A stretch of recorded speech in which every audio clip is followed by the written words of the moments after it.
We are facing a real effective unemployment rate of perhaps as high as 25%. Far, far too many Albertans are out of work. Families are filled with anxiety about how they'll pay the mortgage and what the future holds. Tens of thousands of businesses are struggling to survive right now, to make the next payroll, to cover the rent. New graduates are wondering if there is a place for them in Alberta's economy. Our future is truly at stake. Alberta's government has acted in unprecedented ways to protect people through the worst of the crisis. We provided some $14 billion in support, more than any other province on a relative basis, including over $500 million for our healthcare system, support for long-term care homes and those who work in them, emergency isolation payments so that sick workers could stay at home, up to $200 million in small business relaunch grants for those businesses that had to close. And let me say that applications for that program went live online an hour ago at Your Alberta. Support for homeless shelters, women's shelters, and food banks. Over $50 million in COVID-related mental health support for those struggling to cope, and that's more than the mental health support from all other provinces combined. 40 million free masks to help contain the spread. Funding to help daycare operators reopen, which in turn helps a lot of parents get back to work. Deferrals on utility bills, education property taxes, student loans, and government fees. Access to credit for struggling employers, and policies to protect both renters and commercial tenants. But much more needs to be done in the long journey to economic recovery that lies ahead. Today, we take a big step forward in that journey with the launch of Alberta's Recovery Plan, a bold, ambitious, long-term strategy to build, to diversify, and to create jobs. It's a plan for today that provides hope for the future. We've developed this plan with input from Alberta's Economic Recovery Council, chaired by one of Canada's most highly regarded economists, Dr. Jack Mintz, and including many of Alberta's prominent leaders in business, labor, and public service, including the Right Honourable Stephen Harper, who successfully led Canada through the global financial crisis. Thank you to the members of the Council and so many others who've contributed their time and expertise. This strategy builds on Alberta's enormous strengths. Alberta has the youngest and best educated population in Canada. We've been bestowed with some of the most valuable natural resources on the face of the earth, many of which we've not even begun to develop. Alberta has the lowest taxes in Canada. We have vibrant historic industries like agriculture, a thriving innovation sector, a world-class tourism experience, and dynamic creative industries. In other words, we are a diversified economy, much more diversified today than we were in decades past. And most importantly, Albertans have an irrepressible entrepreneurial culture. We are by nature builders, dreamers, and doers.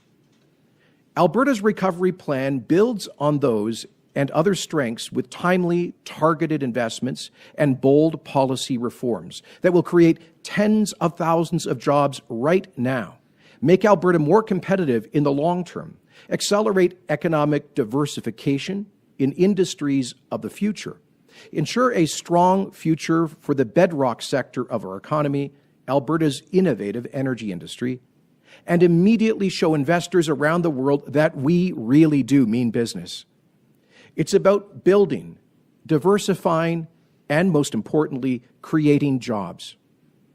This recovery plan will create tens of thousands of jobs and make our economy more productive in the long run with the largest infrastructure build in Alberta history, with $10 billion in projects that will move people from unemployment to good jobs right now, building roads, bridges, overpasses, water projects, pipelines, gas lines, schools, hospitals, long-term care homes for seniors, drug treatment centers for those struggling with addiction, tourism infrastructure, and much more. This will spur the creation of, we estimate, 50,000 jobs and other knock-on jobs through subcontractors and suppliers small businesses, hotels, and restaurants in every corner of the province. This, the largest infrastructure build in Alberta history, and by far the largest in the country on a per capita basis, represents about a 40% increase over what had initially been budgeted in the province's capital plan for this fiscal year. We will immediately accelerate the job creation tax cut to give Alberta by far the most attractive environment for new business investment in Canada and amongst the lowest rates in all of North America, moving the general business tax rate from the current 10% to 8% this week on July the 1st.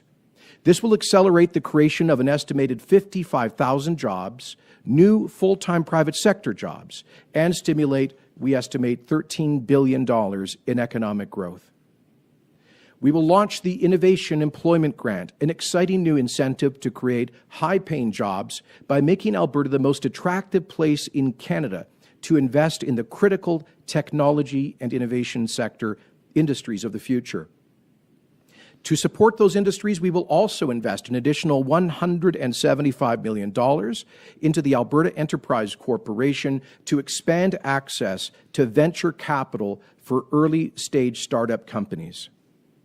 We will create Investment Alberta, a new provincial agency that will lead an aggressive worldwide campaign to attract job-creating investment, retooling and expanding our network of international offices while providing concierge service to prospective investors and telling institutional investors the truth about Alberta's environmental responsible energy sector. Of course, we've already been doing that promotion. Just this morning, I was on the phone with major investors in the United Arab Emirates and others about the possibility of massive capital investment in petrochemical diversification here in Alberta. We will create 7,400 jobs by moving forward with construction of the Keystone XL pipeline, thanks to Alberta's $1.5 billion preferred equity investment in this critical project. We will put Albertans first for available jobs by asking the federal government to remove most occupational categories under the Temporary Foreign Worker Program for Alberta, while helping to connect employers to unemployed Albertans, making job training programs more responsive, and accelerating the Fairness for Newcomers Action Plan. Due to the impairment of international travel and the deep jobs crisis, we'll also reduce by at least one-third the number of certificates to be issued under the Alberta Immigration Nominee Program this year, while moving ahead with key platform commitments to modernize our immigration program, like the Foreign Graduate Startup Visa Program, to support growth in the tech and innovation sectors. We will accelerate the future of the natural gas industry and a retooled program to incentivize potentially tens of billions of dollars of investment in the petrochemical sector, which will add value to our natural resources. We will implement sector-specific strategies to drive diversification, including in agriculture and forestry, tourism, technology and innovation, aviation, finance and fintech or financial technology, and creative industries. Work is well advanced on each of these sector strategies, and they will be released in the weeks and months to come. We will create a cultural event relaunch program to support music, performing arts, and landmark cultural events, which have been especially hard hit by public health measures. And that's important because one of our great advantages is our quality of life, and our creative industries are a key part of that. We will amend the Alberta Labour Relations Code to further cut red tape that impedes job creation. These and many other measures will complement dozens of pro-growth policies already being implemented as part of the province's blueprint for jobs. That includes the Red Tape Reduction Initiative.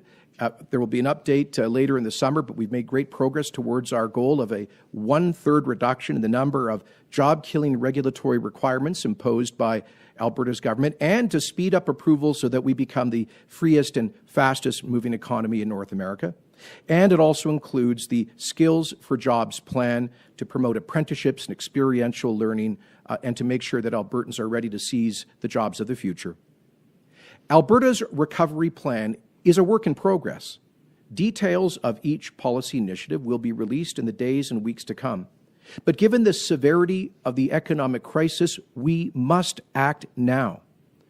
The plan offers clear direction as government continues to consult Albertans and finalize policy work in some areas, like the sectoral growth strategies. Altogether, this plan represents a bold statement of confidence in the future of Alberta. It is based on common sense, not ideology. It balances targeted government spending in areas like job-creating infrastructure with strong incentives for private sector growth, like the accelerated job creation tax cut and the expanded red tape reduction initiative. It takes immediate short-term action to create jobs while preparing us for the long-term future. It ensures a future for our largest industry, oil and gas, while boosting diversification in key growth sectors like tech and innovation through the new Innovation Employment Grant and the Alberta Enterprise Corporation.